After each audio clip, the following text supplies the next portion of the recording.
इसके दरमियान आएगी। इसी तरह दूसरा जो आपका डेटा फ्रेम होगा 33 से 39। तो इस तरह हमारे पास जो ग्रेड होते हैं वो 7 ग्रेड होते हैं। पहला grade A plus, A, B, C, D, E और लास्ट ग्रेड 7वां जो आपका होता है वो फेल होता है। तो हमने ये तमाम रेंज के डेटा फ्रेम जनरेट किए और उन सबको कंबाइन करके एक डेटा फ्रेम बना दिया जिसका नाम क्या है, डीएफ। ये आपके पास क्या है, फ्रेम जनरेट हो गए।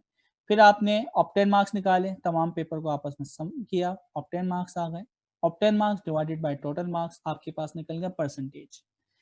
यहाँ तक तो आपने काम कर लिया। अब ये काम था सिंबॉलिक एआई। सिंबॉलिक एआई का मतलब क्या है भाई, तमाम पेपर को यानी नंबर को जमा करो, ऑप्टेन मार्क्स को डिवाइड करो टोटल से, और उसके बाद फाइनली आप क्या करो, उसका ग्रेड डिसाइड करो परसेंटेज की बेस पे। अच्छा, अभी मैंने ये काम एक पे किया है, हो सकता है आप ये सारे के सारे सम करके और फिर उसके ऊपर कोई प्रोसेस कर रहे हो, तो मैं एक ही कॉलम के अंदर ये परसेंटेज या ग्रेड निकाल सकता था एक फार्मूला लिख के। फार्मूला या जो फंक्शन है ये आप खुद लिखते हो, रूल बेस्ड प्रोग्रामिंग।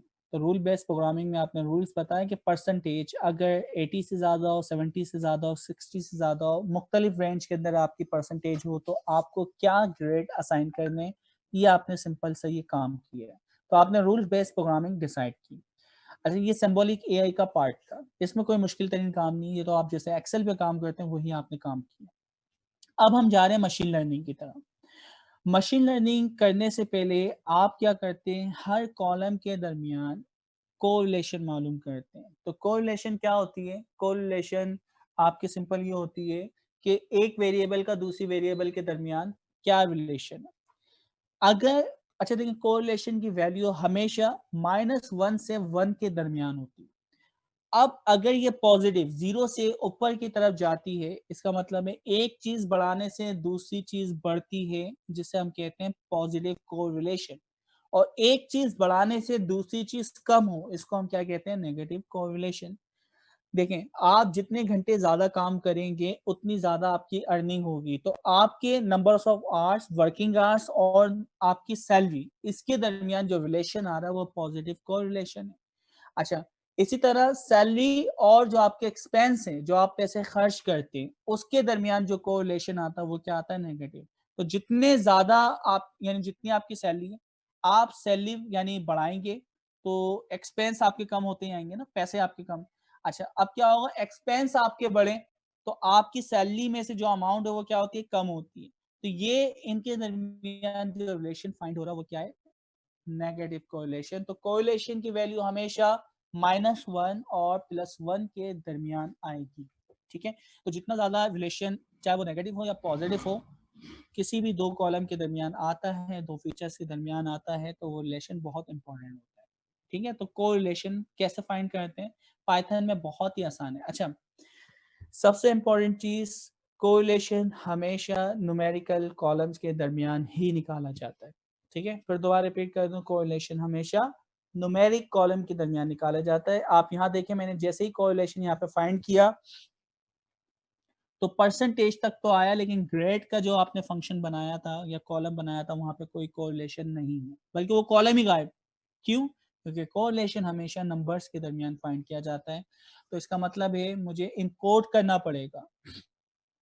इनकोड का मतलब क्या है, मुझे ग्रेड को कन्वर्ट करना पड़ेगा किसमें, नंबर में। जो ए बी सी है उसको आप नंबर में कन्वर्ट करते हैं।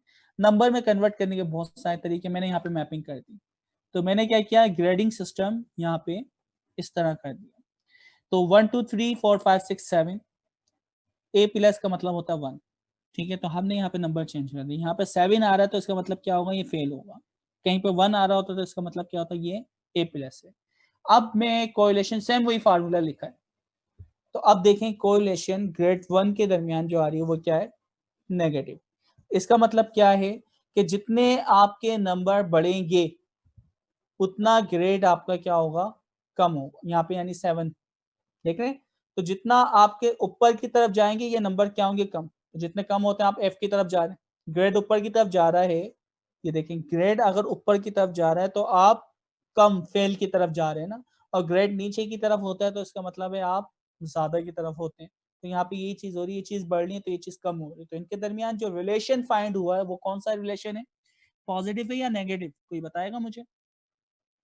Negative relation, negative correlation. ठीक है, तो कोरिलेशन हमें पता चल गया कि हाँ इनके दरमियान स्ट्रॉन्ग कोरिलेशन है, लेकिन वो कौन सा है? Negative correlation. अच्छा, अब मैं वही जो आपके रूल्स से सॉफ्टवेयर मैंने जो यहाँ पे ये लिखे थे ना, इफ एल्स, ये ग्रेड का फार्मूला ये मैंने खुद लिखा है। अब मैं कह रहा हूँ कि नहीं भाई, ये मशीन खुद फाइंड करे।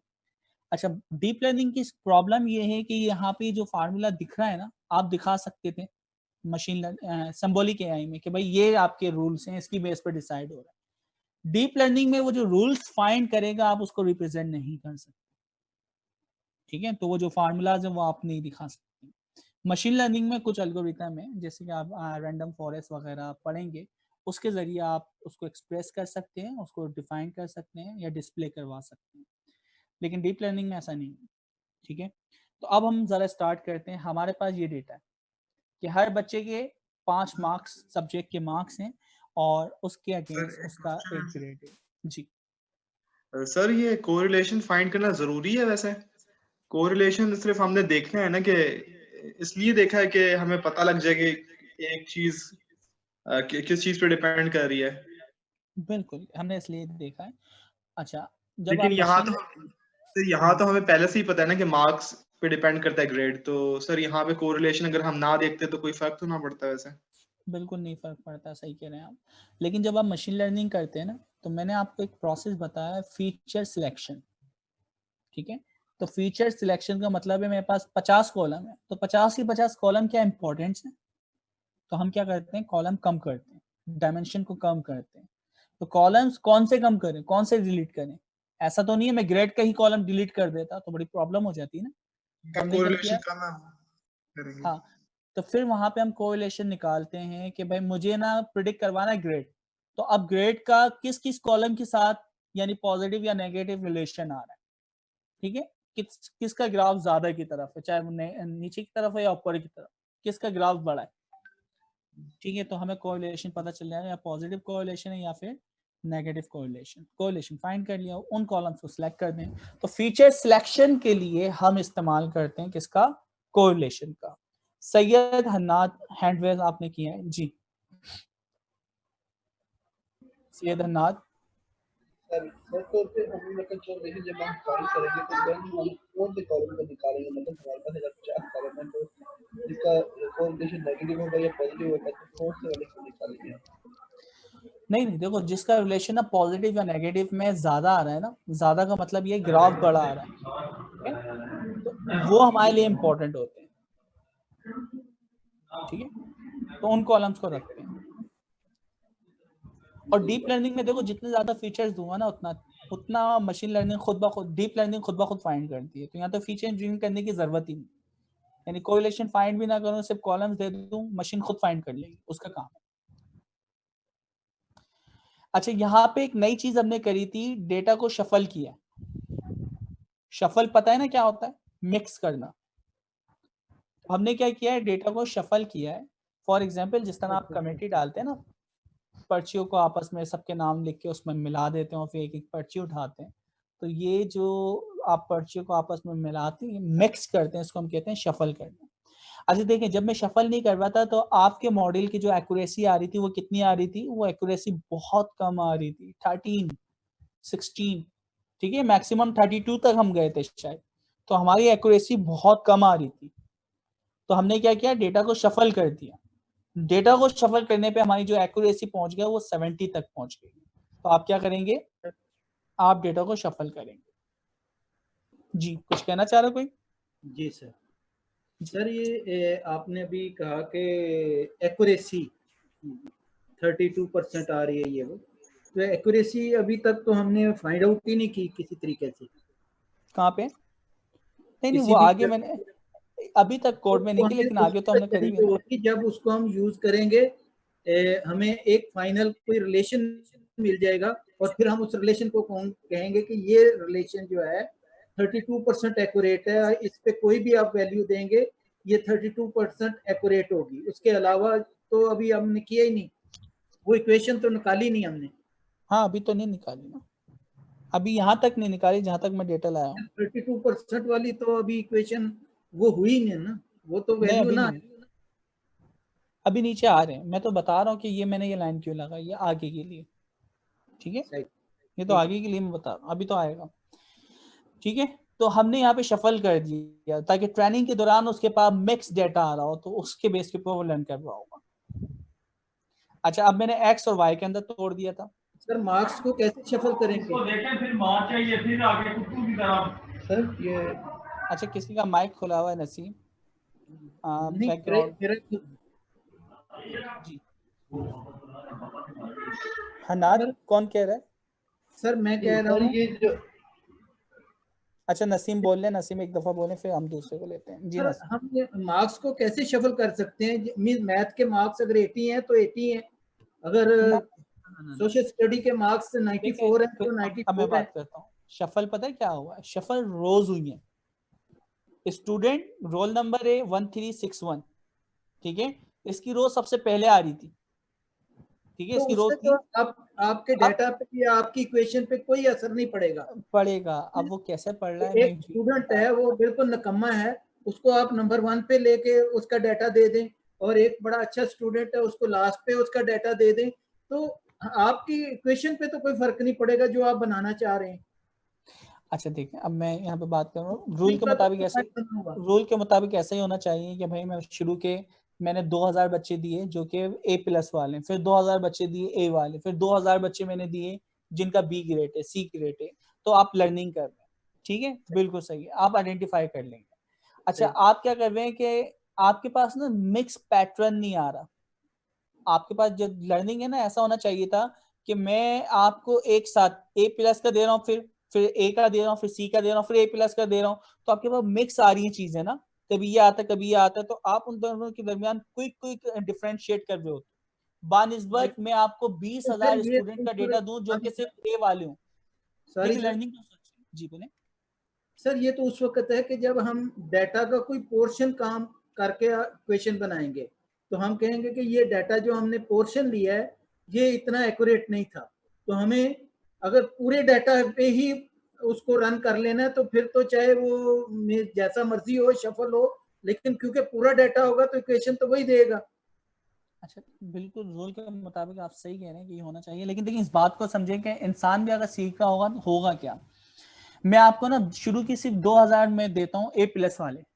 अब देखो आपने इतना डिफरेंशिएट नहीं कर रहे, आपने देखा पहला भी ए, आपने उसके साथ ए प्लस लाया, दूसरा भी ए, आप नंबर अब आपके पास नंबर आते ही आ रहे हैं ना, आप देखो ए, आप कोई उसको ना जल्दी जल्दी आगे पढ़ लो, अच्छा ये ए वाले सारे ए वाले ए वाले, आपने कोई पैटर्न फाइंड नहीं किया क्योंकि सारे क्या है ए तो सर वाले। हमारा डाटा थोड़ा है ना, 2000 डाटा जो है वो 2 लाख के डाटा को रिप्रेजेंटेटिव नहीं है। हाँ ठीक है।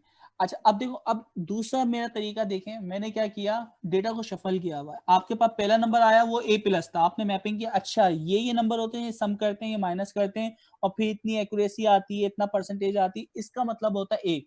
दूसरा मैं दे रहा हूँ वो सी ए, तो अब फिर आप दोबारा उसके अंदर पैटर्न फाइंड करने की कोशिश करना, अच्छा ये सी है तो सी कैसे हुआ, आपने प्लस किया मल्टीप्लाई किया, अच्छा ये परसेंटेज आ रही है इसकी बेस पे ये सी है, तो वो इक्वेशन फाइंड करने की कोशिश कर रहा है, वो परसेंटेज सर फाइंड करने की कोशिश कर रहा है। सॉरी सर, जी इस तरह तो इनफाइनाइट नंबर ऑफ शफलिंग हो जाएगी कि मैं करता रहूं और मुझे अल्टीमेटली एक 92% या 95% की एक्यूरेसी मिल जाए। नहीं नहीं, देखो शफलिंग से ना बहुत ज्यादा फर्क नहीं पड़ता, लेकिन शफलिंग से पैटर्न जो लर्निंग होगी ना, आपके पास मुख्तलिफ डेटा जब आएगा तो उसके ऊपर अच्छा रिजल्ट आ रहा होगा, सर देखते हैं कुछ नहीं देखते हैं। ठीक है। बल्कि आप करके देख लेना, हमने करके ही देखा था, आप बिना शफल करके मॉडल को ट्रेन करवाएं तो वो पैटर्न इतना अच्छा नहीं निकालेगा, आप शफल करके पैटर्न निकालें, पैटर्न बहुत अच्छे आएंगे, नहीं ठीक सर, है। आगे बात, चल के देखते हैं कि मीन इक्वेशन कैसे बनती है।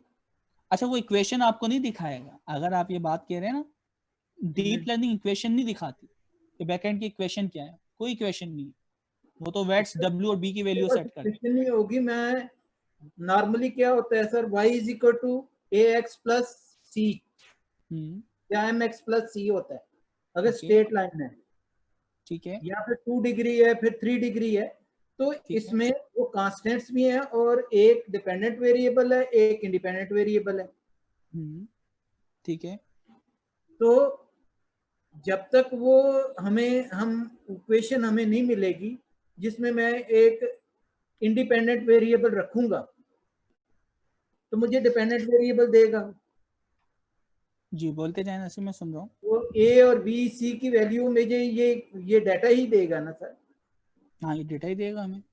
ये डाटा तो वो जब तक मुझे इक्वेशन पता नहीं होगी, आप कह रहे हैं कि वो इक्वेशन नहीं देगा, जब तक वो इक्वेशन मुझे पता नहीं होगी मैं कैसे आगे चलूंगा। अच्छा देखो ना, तुम ये चीज मैं तुम्हें ये समझा रहा हूँ, वो इक्वेशन लर्निंग से आ रही है, वो इक्वेशन खुद फाइंड करता है, हमें नहीं पता वो इक्वेशन रिलेशन क्या है। ठीक है, अब मैंने तुम्हें शुरू के इक्वेशन की 5000 एक्यूरेसी मुझे दे रहा है ना सर।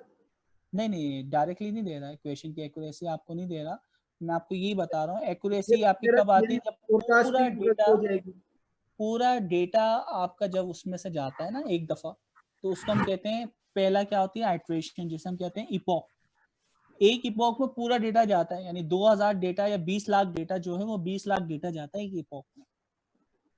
ठीक है, अच्छा अब मेरे यानी इस पॉइंट ऑफ व्यू को आप समझें, आप देखो फाइंड नहीं कर रहे, जब मैं आपको शुरू के 20,000 देता हूं क्या ए प्लस की पोजीशंस या 2000 की पोजीशन, तो आप सिंपल क्या कर रहे हो कि भाई ये नंबर है, आपने सिर्फ सम कर रहे हो। मैं एक इक्वेशन आपको दे रहा हूँ, ए प्लस इनको सम किया, छोटा सा आपने काम किया कि अच्छा इतने नंबर आते हैं 80 90 70, आप उसके साथ ए रिलेशन फाइंड करते जा रहे हो, ए प्लस हो गया अगर रिलेशन। मैंने 2000 लिए, पहले डाटा 2000 का लिया और सारे ही वो ए प्लस थे, तो वो तो हाँ, मुझे 100% एक्यूरेसी दे देगा।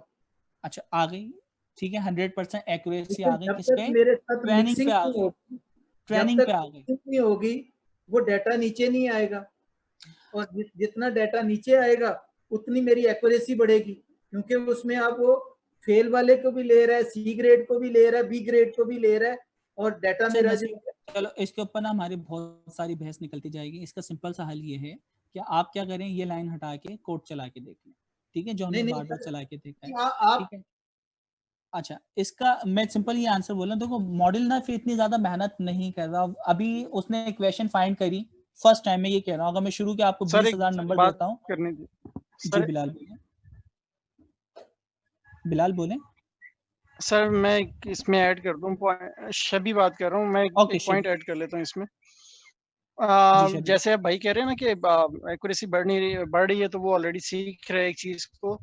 मैं इसमें ये ऐड कर लेता हूँ कि हम कंप्यूटर को डाटा दे देते हैं ए का, बी का और सी का, और उसको डी का नहीं देते, यानी कि डी ग्रेड का डाटा नहीं देते, और उस पर ट्रेन करवा लेते हैं। लेकिन जब हम उस पर टेस्टिंग करें तो उसको डी ग्रेड वाला डाटा दें और उस पर टेस्ट करें, तो कंप्यूटर क्या करेगा, उसको लर्न नहीं करेगा, ठीक है, और उसको आइडेंटिफाई नहीं कर पाएगा कि ये किस वाले ग्रेड में फॉल करेगा। तो मिक्स करने का या शफल करने का मकसद ये होता है कि कंप्यूटर डिफरेंट पैटर्न को आइडेंटिफाई करे, जब हम उसे डी ग्रेड या ई ग्रेड कोई भी ग्रेड देंगे तो वो उसको खुद से आइडेंटिफाई कर सके। तो अगर एक ही पैटर्न में होगा तो वो आइडेंटिफाई करना उसके लिए मुश्किल हो जाएगा। ठीक है, एक वाली वजह भी है बिल्कुल, कि अगर आप यानी शुरू 70 और 30% के अंदर डेटा को तोड़ते और सीक्वेंस में डेटा रखा हुआ होता, तो एंड वाली के ऊपर एफ ग्रेड वाले सारे बच्चे थे, तो वो आपका जो मॉडल है उसने तो एक ग्रेड सीखा ही नहीं। क्यों? क्योंकि तोड़ते वक्त आपका 30% के अंदर ये आपका डेटा आ रहा था, तो ये प्रॉब्लम भी आपकी आती है। और दूसरा जो मैं आपको यहाँ पे समझाना चाह रहा हूँ, देखिए मशीन पैटर्न इक्वेशन फाइंड करती है ना, इक्वेशन क्या होगी। तो मैं अगर शुरू के 20,000 आपको नंबर देता हूँ, उसने क्या किया, वो सिर्फ उसने बोला यार प्लस करके एक मैं रिलेशन फाइंड करके देता हूँ, तो वो सब में क्या कर रहा था, प्लस कर रहा था, प्लस। तो उसने इक्वेशन फाइंड की थी ये प्लस करके देखो, जबकि प्लस नहीं करना था, पहले प्लस करना था, फिर क्या करना था, 500 से डिवाइड करना था, फिर उसके बाद जो भी आपकी परसेंटेज आती है फिर उसकी बेस पे डिसाइड करना। तो ये इक्वेशन के 3 पार्ट थे, लेकिन आपने सीक्वेंस से रखा था, उसने सिर्फ प्लस का पैटर्न फाइंड किया था। तो इस तरह की कुछ प्रॉब्लम्स आती हैं, इसलिए डेटा को शफल भी हमें करना पड़ रहा है। और दूसरा, अगर टेस्ट और ट्रेनिंग में हम उसको तोड़ते तो फिर सबसे बड़ी प्रॉब्लम ये भी आ जाती कि आपने ट्रेन किया बी ग्रेड तक और बाकी के जो ग्रेड हैं वो टेस्टिंग में रख दिए, तो अब क्या होगा, जब टेस्टिंग करवाएंगे तो वो बिल्कुल अननोन से आपको वो दे रहा होगा, जो कि बिल्कुल ही हटके आपके यानी एबीसी, क्योंकि वो एबीसी में फॉल ही नहीं कर रहे होंगे, वो सारे के सारे क्या होंगे, फेल होंगे, एफ और क्या होंगे, सी होंगे। तो ये प्रॉब्लम भी आती है। ठीक है, वालेकुम अस्सलाम फरहान। सर एक क्वेश्चन पूछना था आपसे। जी जी बिल्कुल। सर बस ये क्लैरिफाई करना था कि जब भी हम इस तरह डाटा करें तो उसको शफल करें, ये गुड प्रैक्टिस है, या अगर हमारे पास एक्यूरेसी कम आ रही हो फिर हम शफल किया करें? अच्छा देखिए, बहुत सारी चीज़ें हैं, इस तरह की डेटा हम शफल कर सकते हैं, जो मल्टी क्लासिफिकेशन है, आराम से आप करते हैं। जब टाइम सीरीज डेटा हमारे पास आएगा ना, उसको हम शफल नहीं करते। जैसे स्टॉक मार्केट का जो डेटा है, टाइम की बेस पे मैं प्रिडिक्ट करवाना चाह रहा हूँ, तो वहाँ टाइम जो है ना, सीक्वेंस जो है बहुत मैटर करती है, ठीक है? तो टाइम सीरीज डेटा को हम कभी भी शफल नहीं करते, लेकिन ये वाला जो डेटा है, जो क्लासिफिकेशन वगैरह का डेटा है, इसको आप शफल वगैरह करें लाजमी, ठीक है? तो शफल करने से रिजल्ट हमेशा अच्छे ही आते हैं क्लासिफिकेशन में, थैंक यू सर। ठीक है? और बाकी हम और भी देखेंगे, और भी हर आइट्रेशन के अंदर भी हम शफल करवा सकते हैं। तो क्रॉस वैलिडेशन वगैरह एक प्रोसेस होता है, उसको भी हम देखेंगे। अस्सलाम वालेकुम सर। वालेकुम अस्सलाम। तो फिर सर ये जिस किस्म के डाटा पे हम मॉडल ट्रेंड करते हैं, तो टेस्ट भी उसी सेम काइंड के डाटा पे करते हैं ना? बिल्कुल। मतलब डाटा हम कैटेगरी फिर चेंज करेंगे तो डेफिनेटली वो मॉडल हमारा जिस डाटा पे ट्रेंड वो होगा, उसके अगेंस्ट बिल्कुल अपोजिट रिजल्ट देगा। बिल्कुल ऐसा ही है। मतलब टेस्टिंग में हम डाटा भी सेम कैटेगरी के ही लेते हैं ना देखो, कैटेगरी सेम होगी लेकिन वो डेटा अलग हो सकता है, ठीक है? कैटेगरी वही होना चाहिए। भाई इमेज है तो इमेज ही देंगे, ठीक है? इमेज है तो इमेज ही देंगे, ऑडियो तो ऑडियो न्यूमेरिक देंगे, डाटा है तो न्यूमेरिक, ठीक है न्यूमेरिक ठीक है देंगे, ठीक है? अच्छा, अब ये मॉडल को हमने ट्रेन किया है, यहाँ पे सबसे इंपॉर्टेंट चीज हमने y को ना 1 हॉट इनकोड किया। अच्छा नसीम, तुम्हें समझ आ गई या अब भी कोई पॉइंट क्लियर है? नहीं है? Sir excuse me. जी, क्या जुल्केल, सर अगर जुल्किफेल। हम सर मॉडल को अगर हम ट्रेन करते हैं, फर्ज करें 255 पिक्सल का जो ना सर वो इमेज से, फिर उसके बाद हम करते हैं कि उसका जो पिक्सल है वो चेंज करके सर टेस्टिंग में, तो वो उसमें कोई फर्क आएगा या नहीं सर? अच्छा देखो, तुम एक चीज बोलो, पिक्सल को अगर मैं आगे पीछे कर दूं तो तस्वीर अपनी रियल फॉर्म में रहेगी नहीं, ठीक है? तो हम ठीक है। रोज की पोजीशन की, तस्वीर की पोजीशन को हम शफल कर रहे हैं कि पहली तस्वीर जो पे लास्ट थी वो शुरू में आ जाए, लास्ट वाली पहले, उनके पिक्सल को शफल नहीं कर रहे। जैसे यहाँ पे यही बात कही थी, हम इनके सब्जेक्ट के नंबर को आगे पीछे नहीं कर रहे, हम पूरी रो को आगे पीछे कर रहे हैं, ठीक है? तो ये ठीक। शफलिंग कहलाती है, यारी शफलिंग करें। सर अगर एक और चीज सर, अगर साइज की अगर हम बात करें सर, साइज को क्या? साइज वाइज अगर हम ट्रेन करें और उसके बाद डिफरेंसेस में और उसमें अगर हम उसका करें कि सर टेस्ट। अच्छा अभी हम देख लेते हैं, अभी देख लेते हैं, ये अभी एग्जाम्पल भी नीचे कराइए तो मैं भी वो करवा देता हूँ। अच्छा, फिर हमने यहाँ पे किया था 1 हॉट इनकोड y को, क्यों? क्योंकि हम कभी भी नंबर को किस में नहीं देते दोस्तों, क्या नाम, कैटेगोरिकल डेटा जो होता है ABC मशीन नहीं जानती, हम उसको कन्वर्ट करते हैं कैटेगोरिकल डेटा के अंदर। तो कैटेगोरिकल डेटा या वेक्टराइज करने का एक प्रोसेस है, उस प्रोसेस का नाम क्या है? 1 हॉट इनकोड। तो 1 हॉट इनकोड में ABC जितनी क्लासें होती हैं वो रो में भी लिखते हैं और कॉलम में भी लिखते हैं। फिर जहाँ पे रो एंड कॉलम में वो दोनों मैच होते हैं, उस सेल पे 1 आता है, बाकी सब पे 0। तो यहाँ पे हमने ये करके देखा कि जैसे A का कोड ये बन गया, क्या बना है? A का कोड 1000। इस तरह C का कोड क्या होगा? 0000100। तो अब जहां भी C होगा, D होगा, उसका एक स्पेसिफिक कोड है, वो पूरा पूरा वेक्टर उसके सामने आ जाएगा। तो जब भी आप मल्टी क्लासिफिकेशन की प्रॉब्लम को सॉल्व करते हैं, मल्टी क्लासिफिकेशन की प्रॉब्लम को सॉल्व करने के लिए लाजमी उसका जो आउटपुट होता है उसको हम 1 हॉट इनकोड करते हैं, ठीक है? दोबारा रिपीट करता हूँ, मल्टी क्लासिफिकेशन, ठीक है, जिसके अंदर मल्टी क्लास होती है, एक से ज्यादा क्लास होती है, 2 से ज्यादा क्लास होती है। मल्टी क्लासिफिकेशन करने के लिए हम डेटा को, यानी जो उसका आउटपुट होता है उसको हमेशा कैटेगोरिकल डेटा में कन्वर्ट करते हैं। जिस कैटेगोरिकल में हम कन्वर्ट करते हैं उस प्रोसेस को कहते हैं 1 हॉट इनकोड। तो हमेशा 1 हॉट इनकोड के अंदर हम कन्वर्ट करेंगे किसको? आपके आउटपुट को, ठीक है? तो ये पॉइंट आपको याद रखना है। जी सर ये जब रिजल्ट आएगा तो वो भी एरे की फॉर्म में आएगा?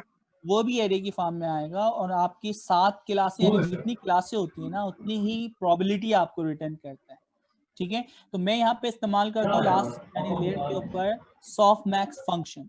तो सॉफ्टमैक्स फंक्शन क्या करेगा? हर क्लास के अगेंस्ट एक प्रोबेबिलिटी देगा, परसेंटेज देगा, ठीक है, कि भाई ये ए में इतना परसेंट मिलता है, बी में इतना, सी में इतना, डी में इतना, तो वो परसेंटेज होती है। अच्छा, रूल ये कहता है कि ये प्रोबेबिलिटी है तमाम क्लासेस की प्रोबेबिलिटी को अगर मैं सम करूं तो उसका आंसर आएगा 1। ठीक है, अच्छा फिर 1 हमने क्या देखा, 1 आएगा, प्रोबेबिलिटी की डेफिनेशन यही है। ठीक है, तो वो तमाम क्लासेस के बिल्कुल सर। अगेंस्ट प्रोबेबिलिटी आपको देता है, और जिसकी प्रोबेबिलिटी सबसे ज्यादा होती है हम उस क्लास को कहते हैं कि ये जो आपका एलिमेंट है या पिक्चर है इस क्लास से बिलोंग करती है। ठीक है, तो इस वजह से हमने इसको 1 हॉट इनकोड में कन्वर्ट किया है कि जितनी क्लास हैं उतने का वेक्टर बने और हर आपके एलिमेंट्स के अगेंस्ट एक प्रोबेबिलिटी है। सर हमने जब हम इसको मैप किया था मतलब तो सर जो आउटपुट होगा वो प्रोबेबिलिटी की बुनियाद पे होगा? 100% प्रोबेबिलिटी की बुनियाद पे होगा। जी, फर्दर कोई क्वेश्चन इसके? सर मैं ये पूछ रहा था कि हमने जो मैप किया था एक मतलब फर्स्ट हना थोड़ा माइक को करीब करके बोलें प्लीज। जी सर हमने पहले जो हमने मैपिंग की थी ना मतलब कि क्लासेस को 0 1 और 2 के बेस पे। हाँ सर वो भी हमने नंबर में कन्वर्ट कर दिया था, तो फिर देन हमें 1 हॉट इनकोडिंग करने का क्या मतलब, उसका रीजन क्या था? उसकी वजह यही मैंने आपको बताया क्योंकि आपकी मल्टी क्लासिफिकेशन थी। ठीक है, तो मल्टी क्लासिफिकेशन के लिए आपको 7 क्लासें बतानी है ना, ये 7 क्लासों में किस क्लास में कितना मिलता है, A B C D E F G, तो ये सर आगे भी लिखा आएगा ना, मतलब कि जब हम वो एक रो के आगे गए तो उसकी क्लास लिखी जाती है ना, मतलब कि जब हम नंबर मैप लिखा किया हुआ तो वो नंबर लिखा हुआ आ रहा है, वो नंबर लिखा हुआ आ रहा है। तो वो नंबर भी देखो मशीन नंबर, तो क्योंकि हमारी रिग्रेशन की प्रॉब्लम नहीं है ना, अगर रिग्रेशन की प्रॉब्लम होती ना तो मैं डायरेक्टली 1 to 3 वाला वो नंबर वाला इस्तेमाल कर लेता आगे। बल्कि आप देखोगे मैं जो एमनिस डेटा सेट है ना, एमनिस डेटा सेट के अंदर भी उसके लेबल, जबकि वहां तो गिनती है ना 0 1 2 3 4 5 6 7 8 9, ठीक है, लेकिन उसको भी हम कैटेगोरिकल डेटा में कन्वर्ट करते हैं, 1 हॉट इनकोड में कन्वर्ट करते हैं, और उसकी वजह यही है। क्या वजह है? क्यों? क्योंकि वो 10 क्लासों में से किस क्लास में कितना मिलता है, तो वो कैसे पता चलेगा? तो वो 1 हॉट इनकोड से ही तो पता चलेगा।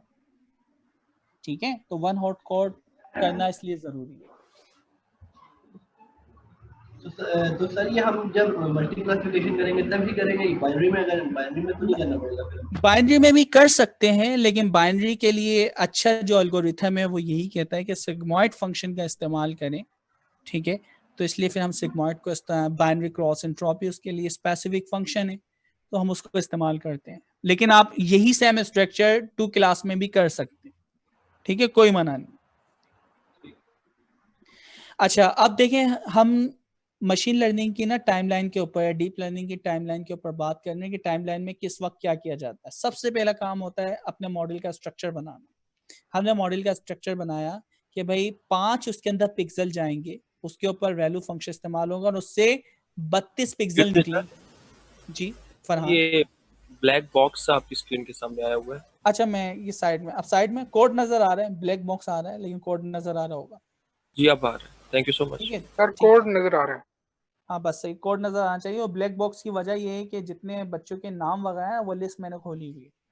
ठीक है, तो यहाँ से मुझे पता चल रहा है कौन हैंड प्रेस कर रहा है, चैट वगैरह, तो इस तरह की चीजें यहाँ खुली हैं, तो इस वजह से वो ब्लैक बॉक्स बना हुआ दिखा रहा है। अच्छा जी, तो अब यहाँ पे हम बात कर रहे हैं कि भाई हमारे पास क्या है, हमारे मॉडल का स्ट्रक्चर, 5 पिक्सल जाएंगे, उससे 32 आपकी हिडन लेयर निकलेंगी।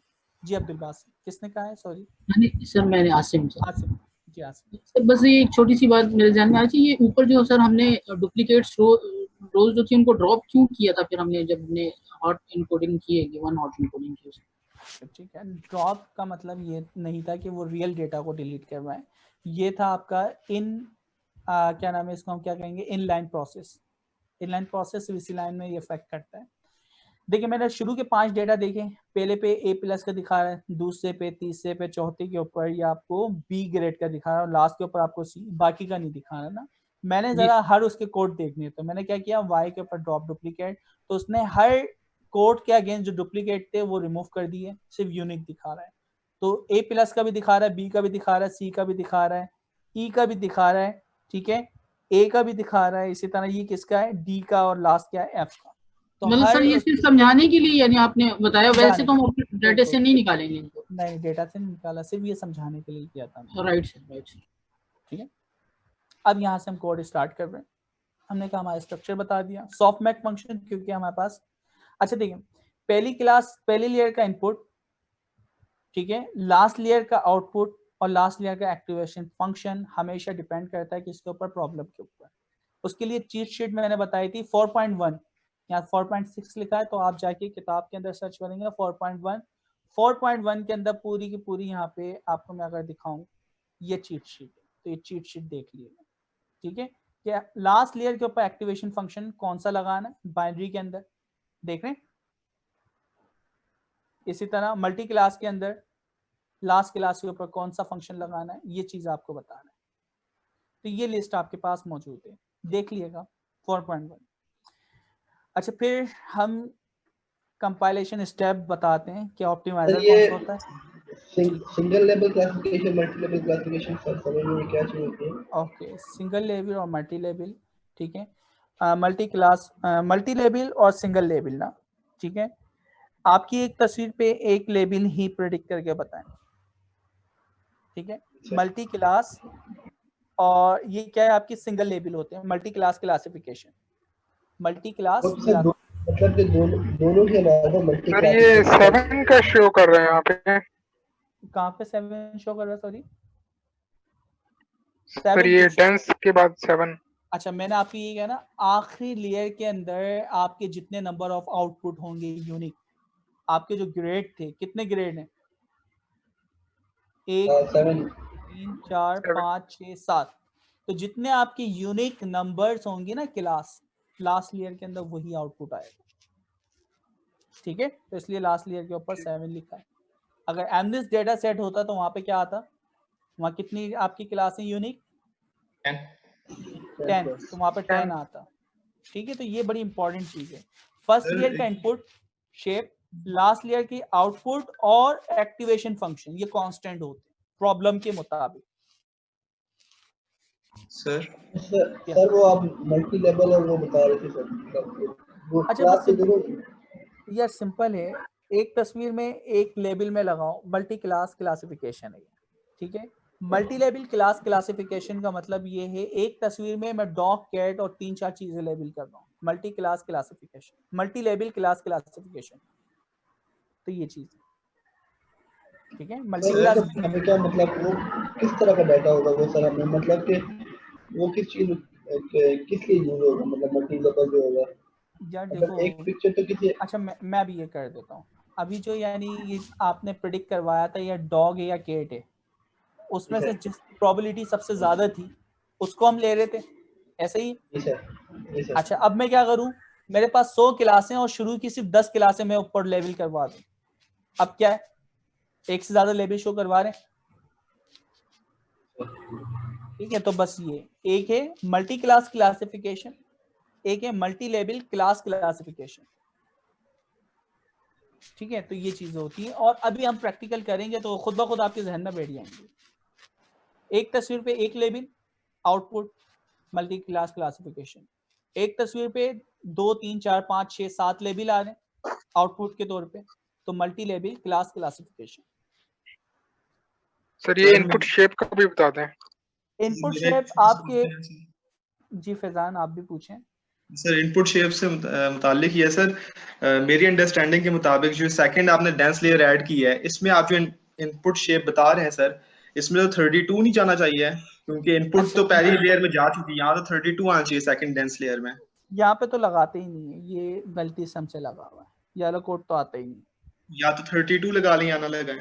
हाँ, या तो 32 लगा लें या इसको हटा दें, तो 32 खुद ब खुद इसका इनपुट बन जाते हैं, ठीक है। तो सेकंड लेयर में तो आता ही नहीं इनपुट शेप, सिर्फ फर्स्ट लेयर में इनपुट शेप आता है, ठीक है, रूल के मुताबिक। कंपाइलेशन स्टेप बहुत इंपॉर्टेंट है, लॉस फंक्शन वहां से देख के लगा लेंगे, ये आपके पास चार्ट जो भी हमने देखा है, ठीक है। और फिर इसके बाद आंखें बंद करके ऑप्टिमाइजर इस्तेमाल करें, कौन सा, SGD, स्टोकेस्टिक ग्रेडियंट डिसेंट, ठीक है। और हम मेजर क्या कर रहे हैं, एक्यूरेसी, तो एक्यूरेसी, लॉस और जो भी आपको मेजर करना है। आगे चलते हैं, यहाँ पे मॉडल ट्रेन करवाने, सबसे इंपॉर्टेंट चीज, ट्रेनिंग यहाँ से स्टार्ट होती है। तो मॉडल आपका देखें लर्न कर रहा है, एक्यूरेसी 49 से स्टार्ट हुई और एक्यूरेसी 72 पे खत्म हुई, तो इसका मतलब है आपकी एक्यूरेसी क्या हो रही है, इंप्रूव होती जा रही है, बढ़ती जा रही है, ठीक है सर वो 0.002 क्या था कहाँ पे? ऊपर ये LR? लो, LR लर्निंग रेट। LR का मतलब क्या है? Learning rate. तो लर्निंग रेट हमने क्या किया हुआ है 0.002, ये चेंज करते रहे। लर्निंग रेट क्या होता है लास्ट टाइम भी हमने डिस्कस किया था, हम दोबारा भी डिस्कस करेंगे। अच्छा ये आपने मॉडल ट्रेन कर दिया, ये नया डेटा बना रहा हूँ। अब ये क्या है, ये टेस्टिंग के लिए डेटा बन रहा है, DF1 नया बना रहा है, जिसके अंदर आप रैंडमली 20 से 100 तक की वैल्यू जनरेट कर रहे हैं। तो मुख्तलिफ नंबर जनरेट हुए।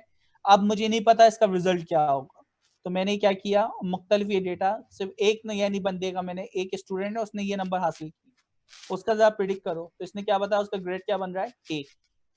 सही है। अच्छा अब मैंने तमाम जो डेटा सेट नया बनाया ना, इसको प्रिडिक्ट करवा रहा हूँ। तो ये सिंपल का एक इक्वेशन मैंने इस्तेमाल की है, उसके ऊपर प्रिडिक्शन हुई, सबसे ज़्यादा जिसकी एक्यूरेसी या प्रोबेबिलिटी थी उसको निकाला, उसके इंडेक्स नंबर निकाले और कॉलम वाई जो हैं उसके कॉलम्स के अगेंस्ट वैल्यू उठा ली। तो ये आपके पास हर नंबर के अगेंस्ट उसका ग्रेड इसने प्रिडिक्ट किया, देख रहे हैं। ठीक है, ये यहाँ पे काम था। अच्छा अब बड़ा इंपॉर्टेंट काम है और इसके बाद फिर हमें थोड़ी और डीपली चीज़ें देखनी है, जो आज आपको असाइनमेंट भी करना है, आज ही करेंगे। ठीक है, यानी रात से 12 बजे से पहले तक आपको कोशिश करनी है। क्या डेटा है, ठीक है, आपको ना कोई बंदा डेटा देता है, ये डेटा दिया, ठीक है, कैट के नाम का एक फोल्डर बना हुआ, उसमें कैट की इमेजेस हैं। डॉग के नाम का एक फोल्डर बना हुआ, उसकी डॉग की इमेजेस हैं। आप अपने घर पे क्या करेंगे, अपने घर वालों की तस्वीरें लेंगे, ठीक है, मम्मी पापा और आपके जो भी आपके यानी घर में जितने भी आपके सिबलिंग वगैरह हैं उन सब की पिक्चर लें, 5-5 ले लें, ज़्यादा नहीं। ठीक है, एक फोल्डर बना लें टेस्ट, टेस्ट के अंदर मम्मी पापा और तमाम जो आपके यानी सिबलिंग हैं उनके नाम के फोल्डर बना ली और 5-5 तस्वीरें उसमें रख दी। अब आपकी टास्क क्या है कि हर फोल्डर के अंदर, यानी जो फोल्डर का नाम है ना वो क्लास है, ठीक है, हर फोल्डर का नाम क्या है, क्लास है, और क्लास के अगेंस्ट उसकी क्या है, डेटा सेट है, यानी हर तस्वीर एक डेटा सेट है। तो कासिम, हमजा, जुनैद जितने भी यानी आपके सिबलिंग हैं, आपके पेरेंट्स वगैरह हैं, उनके नाम के फोल्डर है, उनके फोल्डर के अंदर उनकी तस्वीरें, तस्वीरों के नाम कुछ भी उससे फर्क नहीं पड़ता, फोल्डर का नाम क्या है ये सबसे इंपॉर्टेंट है। तो जो फोल्डर का नाम है वो क्लास का नाम है, ठीक है। तो आपने अभी सिर्फ पहला काम ये करना है, मम्मी और पापा उन दोनों की 5-5 तस्वीरें आप लेंगे, इसमें रख देंगे, क्लास के नाम चेंज कर लिएगा, ठीक, खुदारा, ठीक है। उसके बाद हम आगे चलते हैं, हमारे पास अब देखें कैरिस के अंदर एक आपके पास यानी फंक्शन, एक मॉडल बना के दिया हुआ है जिसका नाम क्या है, इमेज डेटा जनरेटर।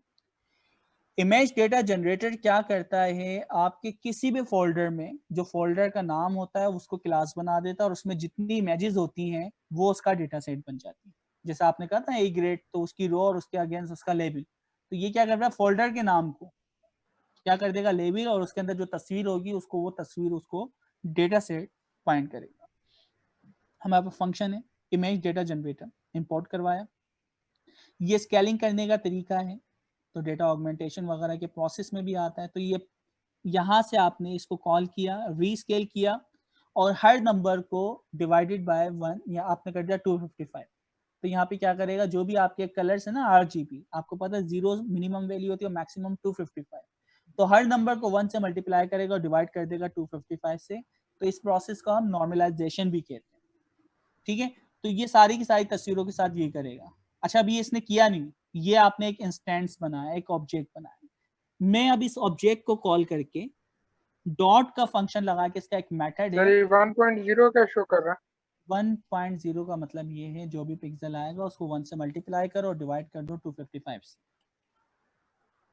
ठीक है। तो ये सर हो गया डेटा नॉर्मलाइज। जी सर, अगर इसको हम रीस्केल की जगह डायरेक्ट 255.0 से फ्लोट नंबर से डिवाइड करें तो असल में वो देखो भी होगा? डायरेक्टली मैट्रिक्स नहीं आ रही ना, अगर डायरेक्टली मैट्रिक्स होता, नंपाई एरे होता तो हम कर देते। ठीक, थैंक यू। सॉरी।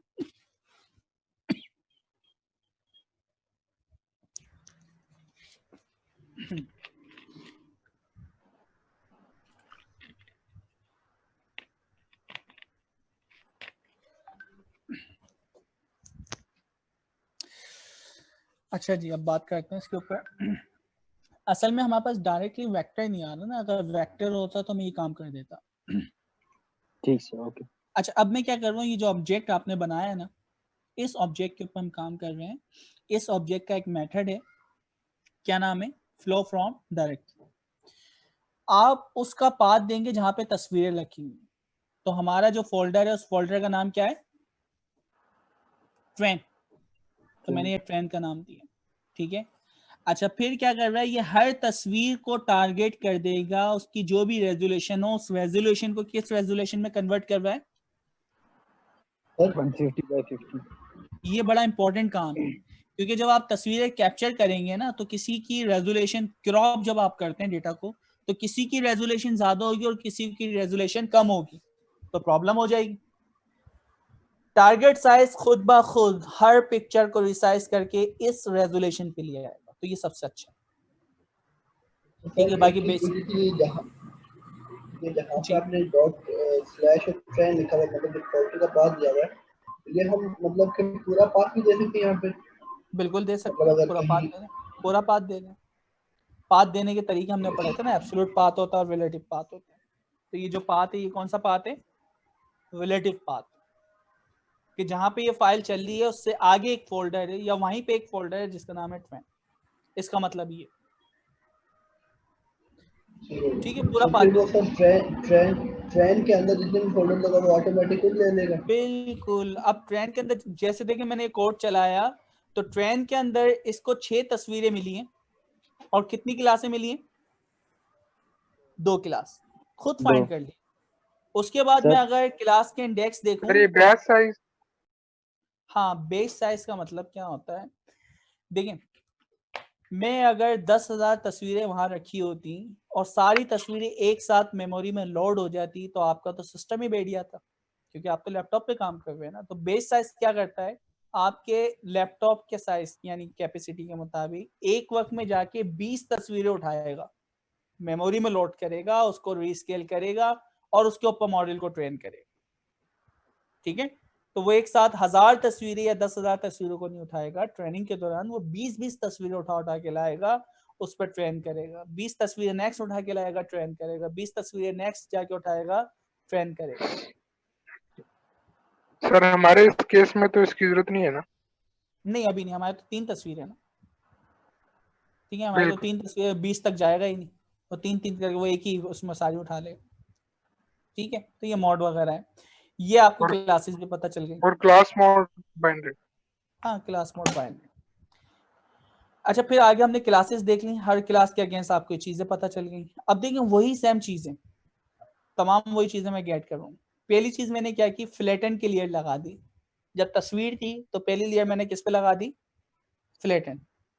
फ्लैटन का मतलब क्या है, देखिए आपकी जो रेजोल्यूशन थी ना, रो, हाइट और channel RGB, red green blue, तो आपकी टोटल जो पिक्सल है कितने बन रहे हैं, 67,500, ठीक है। तो ये डायमेंशन थी, तो मैं उसको डायमेंशन में मल्टीप्लाई किया है, लाइक 150 150 और 3, हाँ 150 उसकी रो यानी उसकी हाइट है, और 150 उसकी क्या है, उसकी विड्थ है। 3 जो है ये क्या थी आपके पास, पहले से पता है, ये कोई स्टैटिक चीज है? ये हमें पहले से कैसे पता चला कि हमने इमेज रिसाइज साइज, कर दिया, इमेज का साइज 150 बाय 150 किया, ठीक है, क्योंकि हमारी तस्वीर जो है RGB मोड में बाय डिफॉल्ट। तो RGB मोड का मतलब क्या हुआ, RGB 3 मैट्रिक्स होंगी, तो वो 3 मैट्रिक्स हैं, तो इस वजह से हमने क्या किया, ये रेजोल्यूशन इतने पिक्सल्स आएंगे, ठीक है। तो ये पिक्सल्स हमारे पास आ रहे हैं, हमने वो पिक्सल्स लिए। अच्छा, अब मैंने क्या किया, उसको एक लेयर में ले आया। फ्लैटन में जब भी करता हूं एक रो और बाकी जितने यानी 67,500 कॉलम्स होंगे। तो इस कोड का मतलब क्या है, मैं अगर इसको एक रो में कन्वर्ट करूंगा तो एक रो और कॉलम कितने होंगे उसके अंदर, 67,500। तो फ्लैटन ने सिंपल ये काम कर दिया, वरना मुझे ये रेजोल्यूशन सेट करना पड़ता। सही, ये चीज क्लियर है। तो पहली लेयर में 67,500 पिक्सल जाएंगे, ठीक है। दूसरी लेयर पे सर ये मतलब जो फ्लैटन का ऑब्जेक्ट है, ये हमारा मतलब 2D से 1 डायमेंशन में चेंज करता है। बिल्कुल बिल्कुल 100% यही करता है, 2D से 1D पे ले आएगा। सही है, 2D से 1D पे लिया आएगा। फ्लैटन हो गया, 3 से मल्टीप्लाई कर रहे हैं, यहाँ पे जितनी पिक्चर्स होंगी या वो इमेज होगी उतने नंबर से मल्टीप्लाई करेंगे। नहीं, ऐसा कुछ भी नहीं है। 3 का मतलब है चैनल था, एक तस्वीर में ना उसके 150 विद इन हाइट है और RGB, ठीक है, और फिर RGB 3 स्लाइड लगी हुई। सही होगा, सही होगा।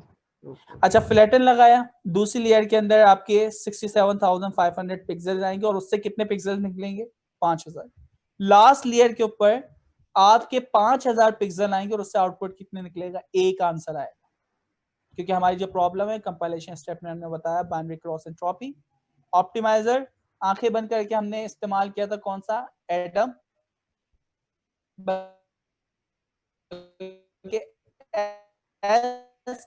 कर सकते हैं, देख लिया किस अच्छी आपकी एक्यूरेसी आ रही है।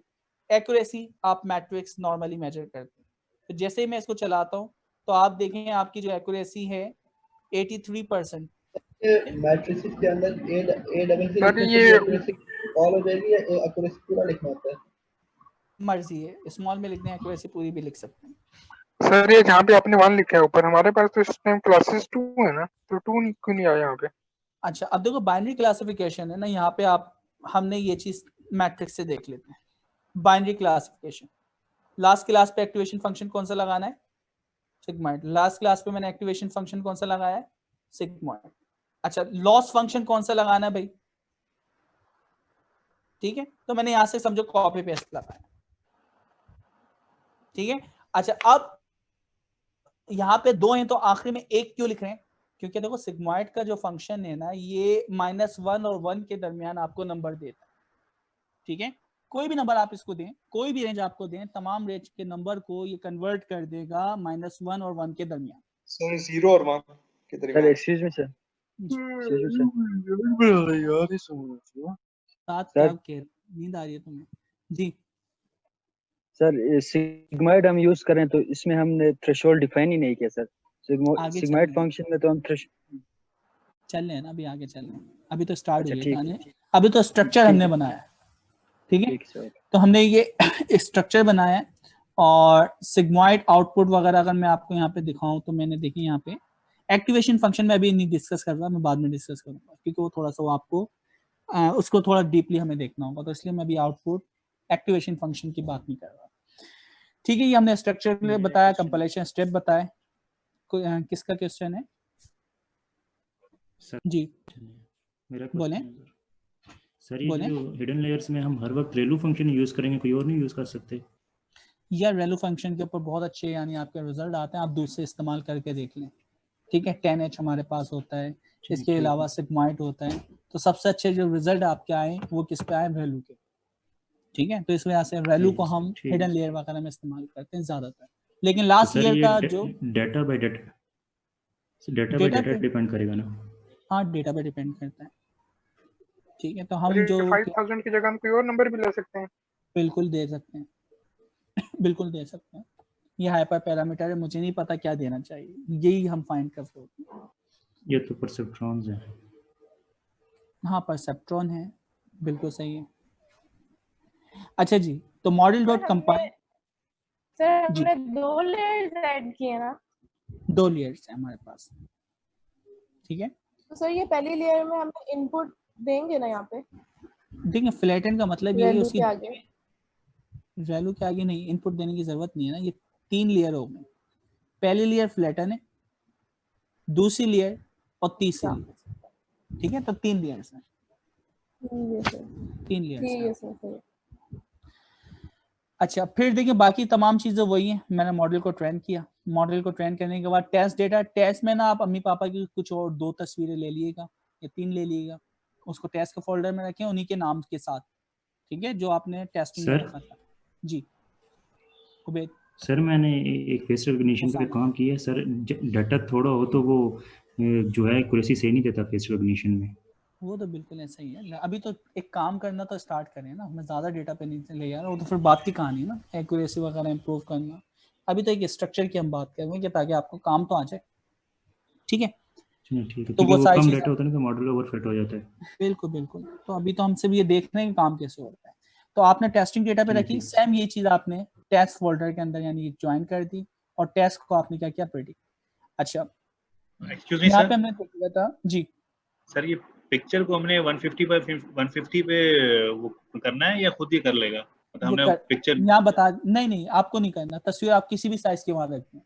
यहाँ पे आपने बता दिया ना, तो अब किसी भी साइज की इमेज आएगी वो खुद ब खुद कन्वर्ट कर देगा, हमारा काम ही नहीं। ओके ठीक है, तो यहाँ पे ये फायदा हो रहा है। तो अब आपने टेस्ट डेटा, तो टेस्ट डेटा के अंदर उसने तमाम तस्वीरें वहां से उठाई उसके लेबल के साथ, उसको 150 बाय 150 पिक्सल पे कन्वर्ट किया। ठीक है, बेस साइज यहाँ भी एक साथ, यानी जब टेस्ट प्रिडिक्ट करवाएंगे हम तो 20 तस्वीर उठा के लाएगा। उसके बाद हमने प्रिडिक्ट करवा दिया, उसने प्रिडिक्ट सर ये टेस्ट वाले फोल्डर के अंदर मजीद फोल्डर्स हो सकते हैं? नहीं, सब फोल्डर के अंदर सब फोल्डर नहीं, क्योंकि आपने 2 ही क्लासेस रखी है ना, तो ऊपर जो यानी आपके टेस्ट के अंदर ये जो टेस्ट वाला फोल्डर है इसके अंदर सब फोल्डर्स हो सकते हैं ना, जो डिफरेंट क्लासेस बनेंगे? हाँ वो तो डिफरेंट होंगे ना, तो यही तो हमने किया, टेस्ट के अंदर सब फोल्डर बने हुए 2।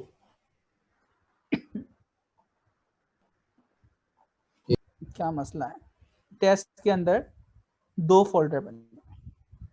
ठीक है, ये हो गया। अब यहाँ पे आपने थ्रेशोल्ड लगा दिया कि 0 से ज्यादा होता है तो डॉग होता है और 0 से कम होता है तो वो क्या होता है, माइनस के अंदर वो कैट होती है। ठीक है, तो आपने ये यहाँ पे प्रेडिक्ट करवा दिए। जो भी आपने टेस्ट डेटा के अंदर 6 आपकी तस्वीरें थी, तो हर तस्वीर के अगेंस्ट बता रहे हैं कैट है या डॉग है, क्योंकि प्रेडिक्शन आप देंगे इतनी अच्छी नहीं बता रहे, एक को ही कैट बता रहे। ठीक है, नेक्स्ट टाइम आप चलाएंगे इसकी प्रेडिक्शन चेंज हो जाएगी। मैंने स्पेसिफिक तस्वीर है ट्रेंड डॉग के अंदर 2 की। ठीक है, तो ये 1 बता रहा है, तो 1 का मतलब क्या था, डॉग ही था ना। 1 का मतलब यही है ना, ग्रेटर देन 0 तो क्या है, डॉग, अदरवाइज क्या कैट। तो इसका मतलब है ये प्रेडिक्ट क्या कर रहा है, इस स्पेसिफिक तस्वीर को, एक तस्वीर को लोड करवाया मैंने। ठीक है, तो उस तस्वीर को ये क्या कह रहा है, उस तस्वीर को ये 1 कह रहा है। 1 का मतलब क्या, ये डॉग है। सर जी सर वो जो सिग्मॉइड है बेसिकली वो आउटपुट देता है 0 और 1 के दरमियान ना। ठीक है, तो हमें थ्रेशोल्ड यहाँ पे 0.5 रखना चाहिए टेक्निकली, ये 0.5, ताकि अगर 1 की तरफ होगा तो हम उसको कैट कहें और अगर 0 की तरफ होगा तो डॉग। -1 और 1 के -1 और 1 के दरमियान। ठीक है, मैंने भी -1 और 1 के दरमियान। बिल्कुल सर, तो मैंने भी यही बात बोली थी शुरू में, -1 और 1 के दरमियान सिग्मॉइड आपको रिजल्ट देता है। ठीक है, और फर्दर आप इसकी डेफिनेशन भी देखना चाह रहे हैं तो आप यहाँ पे जाएं,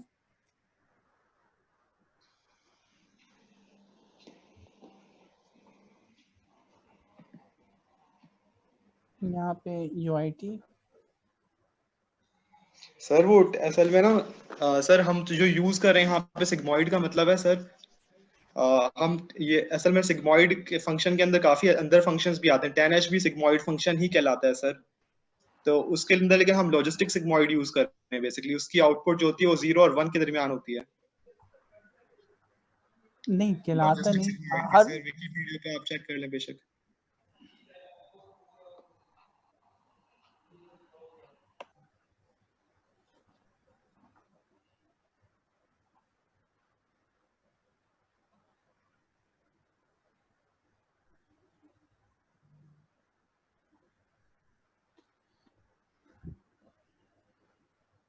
ये देखें, ये सॉफ्टमैक्स फंक्शन है, मैं जो भी नंबर दूंगा हर नंबर के अगेंस्ट क्या देगा, ये प्रोबेबिलिटी। ठीक है, उन सबको सम करेंगे तो 1 के बराबर आता है। सिग्मॉइड का फार्मूला ये, और सिग्मॉइड को मैं देख रहा हूँ जो भी नंबर दूंगा वो क्या करता है, -1 से 1 के दरमियान में कन्वर्ट करता है। 0 और 1 का जो 0 और 1 सर, ये सर लॉजिस्टिक सिग्मॉइड देता है ना ये हमें। ये जो आपने फॉर्मूला लिखा है ये लॉजिस्टिक सिग्मॉइड का है, और इसकी जो रेंज होती है वो 0 और 1 के दरमियान होती है। वो जो वहाँ विकिपीडिया पे अभी आपने चेक किया ना नॉलेज बार में, वो बेसिकली 10H का बता रहा है, -1 और 1, वो भी सिग्मॉइड फंक्शन के अंदर ही आता है, उसकी सब कैटेगरी है 10H। ठीक है, बिल्कुल ऐसा ही है। तो यहाँ पे जहाँ आपने वो कोड में लिखा है वहाँ पे थ्रेशोल्ड में 0.5 देना चाहिए। नहीं, क्योंकि माइनस में हमारे पास वैल्यू है तो वो फिर आप यानी सिग्मॉइड 10H उसके आप कह सकते हैं कि सब फंक्शन है, तो वो सिग्मॉइड माइनस में दे रहा है, तो इस वजह से हम उसको क्या कह रहे हैं, इस वजह से हमने थ्रेशोल्ड जो सेट किया वहाँ पे वो किया। कहाँ गया सर, किसी एक को -1 वाली वैल्यू को शो करवा दें। कहाँ पे, वहाँ पे है ना, हमने अभी जब ये करवाया है वहाँ पे, वो वहीं पे तो शो हुआ था। एक नहीं, वहां पे 10 आई थी, मैं दोबारा दिखा देता हूँ। या किया कोड, बल्कि इसकी बैक करते हैं, यही था, ठीक है।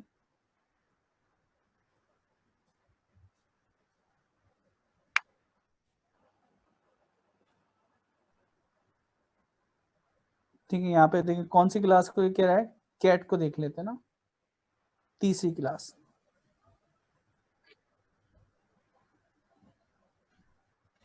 ठीक है, तो माइनस के अंदर आपको नंबर दिखा रहा होगा,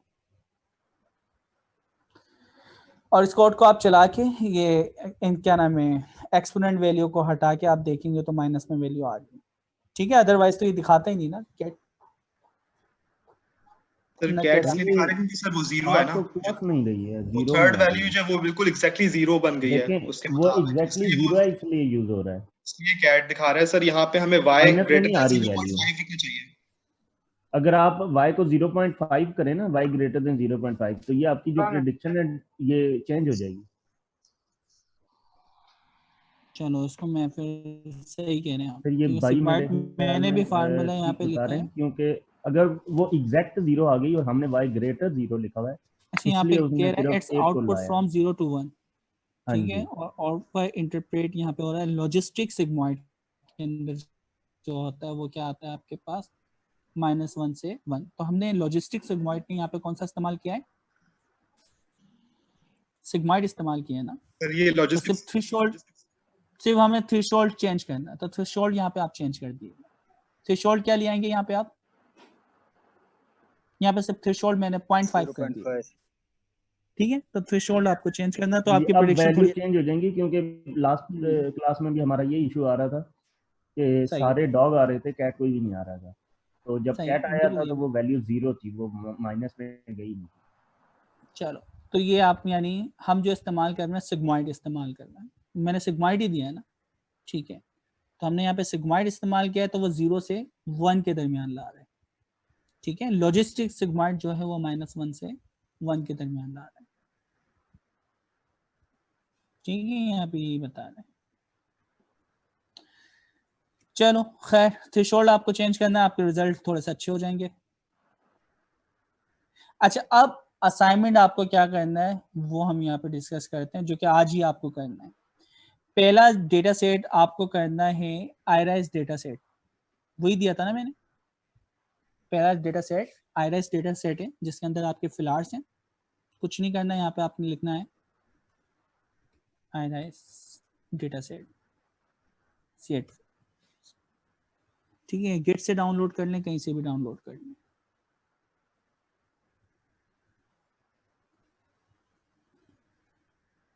ये आ रहा है डेटा सेट, तो ये डाउनलोड कर दिएगा। इस डेटा को अगर देखें 1 2 3 4, ठीक है, ये आपके कॉलम्स हैं फीचर्स, और उसके अगेंस्ट क्या है आपके पास, उसकी स्पीशी या उसकी क्लास। तो आपके पास यहाँ पे भी देख लें, जो आपने वाला काम किया था कहाँ गया, यहाँ किया ना, ये टैबलेट डेटा था ना, यही सेम डेटा है। बल्कि यहाँ से अगर आप देखें, मशीन लर्निंग कहाँ से स्टार्ट किया आपने, यहाँ से की ना, यही सेम डेटा आ रहा है दोस्तों।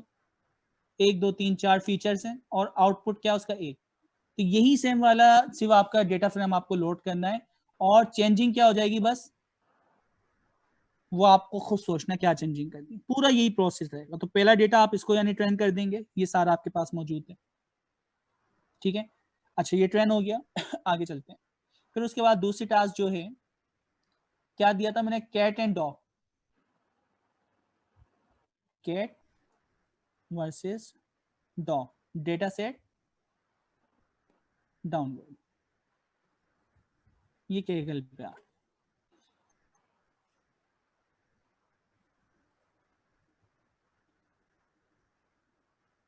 ठीक है, आ रहा है डेटा। अच्छा, मैं यहाँ से एम डेटा, ये देखिए फाइल आ रही टेस्ट डेटा, ये डाउनलोड कर लीजिएगा। या ट्रेंड डेटा गैली जिप डाउनलोड कर दीजिए। इसके अंदर भी आपके पास क्या है, कैट एंड डॉग के 2 फोल्डर बने होंगे, और उसके जरिए जो आपने अभी ये पढ़ा है ना, कौन सा पढ़ा था, 11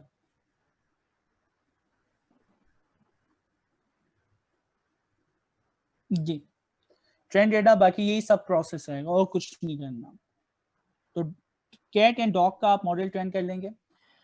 फिर उसके बाद जो अभी सबसे छोटा काम, आप अपने घर में मम्मी पापा की तस्वीर कैप्चर करके 2 फोल्डर बनाएंगे, मम्मी पापा और या उनके नाम के साथ, और बाइनरी क्लासिफिकेशन वाला यही सेम प्रोसेस इस्तेमाल करते हैं। ठीक है।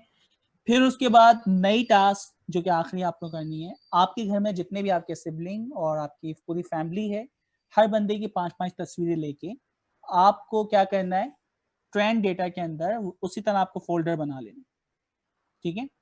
ट्रेंड डेटा के बाद आप क्या करोगे, ठीक है, अम्मी पापा और आपके जितने सिबलिंग हैं उन नाम के फोल्डर, और हर नाम के फोल्डर में उनकी तस्वीर। अच्छा, कोशिश करें सिर्फ चेहरे की, फेस की तस्वीर लें, या तस्वीर लेने के बाद उसको क्रॉप करके सिर्फ फेस ही आना चाहिए। ठीक है, ताकि मशीन आसानी से पैटर्न को फाइंड कर सके। क्योंकि किसी बंदे के चेहरे को फाइंड करने के लिए उसके कपड़ों के कलर को, उसके बैकग्राउंड को लर्न करना बेकार है। तो इसलिए आप उसके चेहरे की तस्वीरें लेंगे, 5-5 तस्वीरें, मॉडल, फिर इसके ऊपर आपको सेम यही काम रहेगा, मॉडल को ट्रेन करवाएंगे। लेकिन अब आपकी क्लास हो गई चेंज, मल्टी क्लास क्लासिफिकेशन है, तो आपको एक्टिवेशन फंक्शन, आउटपुट और लॉस फंक्शन ये चेंज करना है। ठीक है, तो ये आप करें। तो ये टास्क आपने लिख ली क्या क्या, IRS data set, cat and dog, और आपकी फैमिली में जितने लोग हैं, पहले मम्मी पापा का बाइनरी क्लास बनाएंगे, और दूसरा फिर आपके जितने भी यानी सिबलिंग वगैरह फैमिली के मेंबर्स हैं आपके घर में, उन सब की 5-5 तस्वीरें लेके उनका मॉडल ट्रेन करेंगे। तो ये आज आपकी टास्क है जो कि लाजमी 12 बजे से पहले, रात 12 बजे से पहले आप लोग करने की कोशिश करें। ठीक है, तो देखते हैं सबसे पहले कौन सबमिट करवाता है। सर अगर हम लाइव मतलब हमारे कैमरे के थ्रू उसको प्रिडिक्ट सर ये दोबारा बता दें, आवाज नहीं आ रही थी। आइरिस डेटा सेट है, उसके अलावा क्या है? मैं यहाँ पे लिख देता हूँ। पहला आइरिस डेटा सेट, सेकंड आपके पास क्या था, डॉग वर्सेस कैट, थर्ड ठीक है मम्मी पापा, और चौथा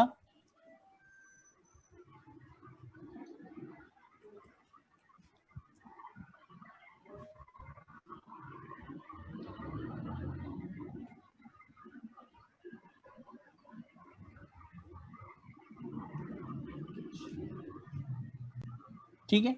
ये 4 आपके ऊपर काम करने हैं आज। सब यही कोड है। मेरा मिस हो गया था सर, मैंने ये पूछना था, आइरिस डेटा सेट जो है ये यहीं कैरिस से मिल जाएगा या हमें एक्सटर्नली डाउनलोड करना है? कहीं से भी कर लो, कैगल से भी मिल जाएगा। आइरिस डाउनलोड लिखो बस, CSV क्या आ गया। सर ये जस्ट लर्निंग के लिए है या सबमिशन भी होगी? या सबमिट करवाओ ना, क्यों नहीं करवा रहे, सबमिट करवाओ, मुझे 12 बजे तक चाहिए। ठीक है, नहीं मीन लर्निंग के लिए लर्न करके सबमिट करवा दें या मार्क्स वगैरह भी? मैं मार्क्स भी मेरे ऊपर है, मैं मार्क्स डिसाइड कर सकता हूँ। ठीक है, लेकिन आप लोग करें लाजमी, मैं मार्क्स दूंगा।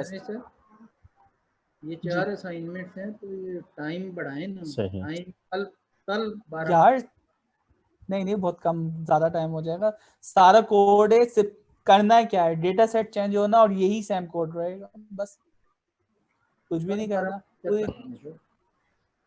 क्या चीज कल 12 बजे तक का लास्ट क्लास में जितना भी कोड था सारा वही एग्जीक्यूट करना है, बस डेटा सेट चेंज करना है, ऐसा ही है सर? मैंने कहा मुश्किल से यार आप, हाँ मुश्किल से मैं कह रहा हूँ आप ये 6-7 बजे तक कर लेंगे, कल तक कर दें, वो भी मामला यार। चलें, जितने मैंने तो रात 12 बजे तक रखा है, उसको बाद में एक्सटेंड की हम सोचेंगे। मसला ये है ना, कुछ बिगिनर्स है तो उनको करते करते समझते समझते देर लग जाएगी। चलें अब आगे चलते हैं, अब इसके ऊपर बात नहीं कर रहे, वरना हमारा टाइम इसी के ऊपर चलता रहेगा असाइनमेंट पे। जी बेटा। सर ये जो आइरिस डेटा सेट है, इसमें एक टेबल है ना, मतलब हमें 2 चाहिए होंगे ना, एक ट्रेनिंग के लिए और एक टेस्टिंग के लिए? नहीं आप सिर्फ ट्रेनिंग कर दें, अभी मैं तो टेस्टिंग की तरफ जा ही नहीं रहा, सिर्फ ट्रेनिंग करवाएं। ठीक है, हमने ट्रेनिंग करवानी। ठीक है, चाहे तो आप इसको ट्रेनिंग टेस्टिंग के अंदर तोड़ दें, स्प्लिट कर दें, स्लाइसिंग। ठीक है सर। ठीक, आधा डेटा आप ट्रेनिंग के लिए लें, आधा आप उसकी टेस्टिंग के लिए ले लें। ठीक है सर। वैसे इसके अंदर टोटल डेटा सेट कितना है, यहाँ पे इसकी रोज एंड कॉलम देख लीजिए। ठीक है, आगे चलते हैं। सर एक चीज पूछनी थी जी, मतलब कि अगर हम मतलब जो मॉडल को ट्रेन करेंगे तो इसको हम अपने लाइव कैमरा के थ्रू भी प्रेडिक्ट करवा सकते हैं, मतलब वहाँ पे इमेज जाए और उसको वहाँ से प्रेडिक्ट करके बता दें। पहले करते रहो, ये सारे काम तो करने हैं हमें, इन फ्यूचर हमें यही करना है। पूरी एप्लीकेशन हम बना के दे रहे होंगे, कैमरे के सामने चीज़ें आ रही होंगी, जैसे गूगल लेंस है, चीज़ें देख के बता रहा होता है, इसी तरह आपका मॉडल बता रहा हो। ठीक है, हमें तो एप्लीकेशन ही बनानी, कैमरे के जरिए, मोबाइल कैमरा होगा, लैपटॉप कैमरा होगा, तो फिर वो यूआई जो अभी आपका बूट कैम्प चल रहा है ना, वो चीज़ें आपके काम आएंगी। ठीक है, तस्वीर लोगे, सर्वर पे अपलोड कराओगे, मॉडल वहाँ से प्रेडिक्ट कर देगा। तस्वीर लोगे, आपके मोबाइल में ही सेव होगी एक पर्टिकुलर लोकेशन पे, वो आपका मॉडल जो होगा आपके मोबाइल पे ही होगा, और वहीं से आपका प्रेडिक्ट करके बता देगा। ठीक है। अच्छा, अब हम पढ़ना स्टार्ट करते हैं। अभी तक तो हम प्रीवियस असाइनमेंट प्रैक्टिकल की बातें कर रहे थे, अब थोड़ा थ्योरेटिकल हमें पढ़ना है और उसको डिस्कस करते हैं। हमारी किताब है deep learning with Python, Francois Chollet इसके राइटर हैं, और इनके बारे में थोड़ी सी यानी डेफिनेशन या इनके हम बारे में इंट्रोडक्शन में करवा दूं। ये गूगल के एम्प्लॉई हैं, और कोई कुछ कहना चाह रहा है? कुछ कहना है किसी को दोस्तों? फिर मैं स्टार्ट करूँ। आवाज़ आपकी बिल्कुल वो हो रही है।